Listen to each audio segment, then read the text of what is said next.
तो कैसे हैं आप लोग। मैं आशा करता हूँ कि आप लोग अच्छे होंगे। तो आज हम बात करने वाले हैं मलेरिया के बारे में। मलेरिया एक बहुत ही डेडली डिजीज़ है। अगर हम कुछ मलेरिया के वेरिएंट को हटा दें तो ओके। मलेरिया मलेरिया एक प्रोटोजोअन के कारण होता है। प्रोटोजोअन क्या है? जैसे वायरस होता है वैसे ही एक प्रोटोजोअन होता है, ठीक है। अब वायरस का एक टाइप होता है जैसे कोरोना वायरस, वैसे ही प्रोटोजोअन का एक टाइप होता है प्लाज्मोडियम। मेनली वही मलेरिया कराता है, ठीक है। मलेरिया के बारे में अब ये जो हम बात कर रहे थे प्लाज्मोडियम की, तो प्लाज्मोडियम के बहुत सारे वैरायटीज़ होते हैं। जैसे 3 वैरायटी की हम मेनली होता है वो मैं आपको बताता हूँ। 3 वैरायटी में सबसे पहला होता है Plasmodium vivax, Plasmodium malaria, Plasmodium falciparum. इसमें से 2 जो होता है वो नॉर्मल होता है। अगर उसके कारण आपको अगर मलेरिया हुआ है तो वो खुद से ही ठीक हो जाएगा।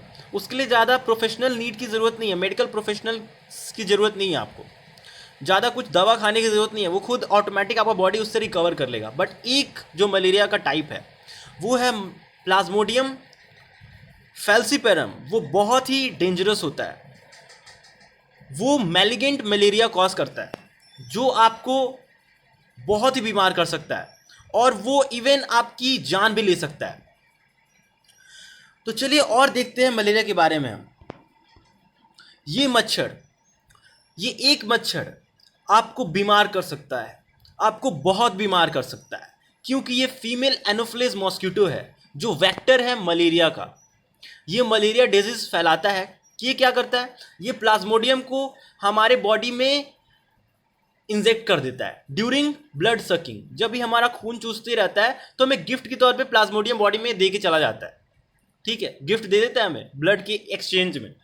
तो और देखते हैं, आगे देखते हैं इसके बारे में। देखिए, प्लाज्मोडियम के बारे में हम बताएं तो इसकी मेडिकल डायग्नोसिस के बारे में बताते हैं। इसके सिम्टम्स क्या क्या हो सकते हैं वो भी हम देखते हैं अभी। मेनली सिम्टम्स की बात करें तो हेडेक हो सकता है, वोमिटिंग हो सकता है मतलब उल्टी आना, फीवर हो सकता है, बुखार, नौसिया मतलब उल्टी आने की इच्छा होना, वोमिटिंग मतलब उल्टी होना, ओके। नौसिया मतलब होता है कि आपको उल्टी आ नहीं रहा है बट लग रहा है कि अब उल्टी आ जाएगा। ड्राई कफ मतलब सूखी खांसी, ठीक है, आप समझ लो। अब देखो, मैंने आपको बताया कि प्लाज्मोडियम एक जो मलेरिया है वो प्लाज्मोडियम पैरासाइट के कारण होता है जो इन्फेक्टेड मॉस्किटो से ट्रांसमिट होता है। जो अब देखिए, ये जो मलेरिया का जो डिजीज़ है वो इंडिया में बहुत ही रेयर है। पर ईयर 10 लाख केसेस आते हैं मलेरिया के इंडिया के अंदर, जो कंप्लीटली क्यूरेबल है अगर आप इसे टाइमली ट्रीट कर दो तो, ठीक है। मैंने आपको बताया कि मलेरिया के 3 टाइप हो सकते हैं। उसमें से 2 जो होता है वो तो नॉर्मली ठीक हो जाता है, resolve with in days. But कुछ जो होता है उसे मेडिकल प्रोफेशनल की नीड की हमें ज़रूरत पड़ती है। जो हमने प्लाज्मोडियम फैल्सिपेरम के कारण जो मलेरिया होता था मैलिगेंट मलेरिया, उसके बारे में हमने देखा था। और कुछ कंडीशन में हमें इमरजेंसी केयर की भी जरूरत पड़ जाती है, ठीक है। अब ये मलेरिया फैलता कैसे है इसके बारे में हम देख लेते हैं, ठीक है। तो आपको नॉर्मली पता होगा कि मॉस्किटो के बाइट से मलेरिया फैल जाता है, ठीक है। बट एक और फैक्टर है, वो क्या है? मॉस्किटो को बाइट से तो होता ही है, ऑफ कोर्स होता है, बट उसके अलावा ब्लड प्रोडक्ट से भी हो सकता है। जैसे अगर किसी डॉक्टर ने अगर किसी पेशेंट को इंजेक्शन दिया और उसी इंजेक्शन से आपको भी डाल दिया इंजेक्शन, ठीक है, तो फिर वो मलेरिया वहां से ट्रांसमिट हो सकता है। मलेरिया का जो मेनली हम बात कर रहे हैं वो प्लाज्मोडियम ट्रांसमिट हो सकता है, ठीक है।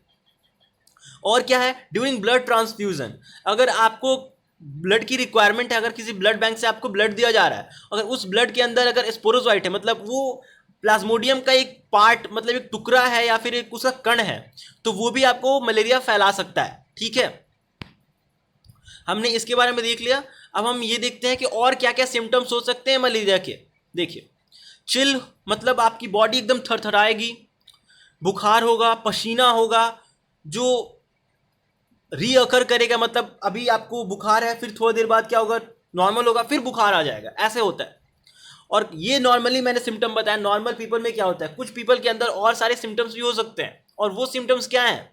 एब्डोमेन या फिर मसल में पेन। एब्डोमेन क्या है, जब हमारा स्टमक का रीजन है या फिर उससे थोड़ा नीचे आप जाओगे तो वो एब्डोमेन आता है, और उस एरिया में आपको पेन होगा, या फिर आपकी मांसपेशियों में आपको पेन होगा, पूरा बॉडी आपकी थरथराएगी, कांपेगी, और क्या होगा, आपको थकावट रहेगा, आपको बुखार रहेगा, रातों में पसीना आएगा। और क्या हो सकता है, गैस्ट्रोइंटेस्टिनल प्रॉब्लम्स हो सकते हैं, जैसे डायरिया। डायरिया में क्या होगा, जैसे लूज मोशंस हो सकता है, आपको डाइजेशन आपकी इम्प्रॉपर हो जाएगी, सही से फंक्शनिंग नहीं होगी।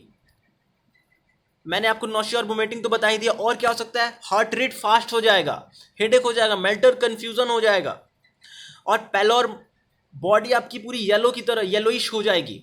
तो ये भी सिम्टम्स हो सकते हैं मलेरिया के। तो आई होप आपको ये वीडियो पसंद आया होगा। अगर पसंद आया तो प्लीज़ इस वीडियो को लाइक करना ना भूलें। Thank you.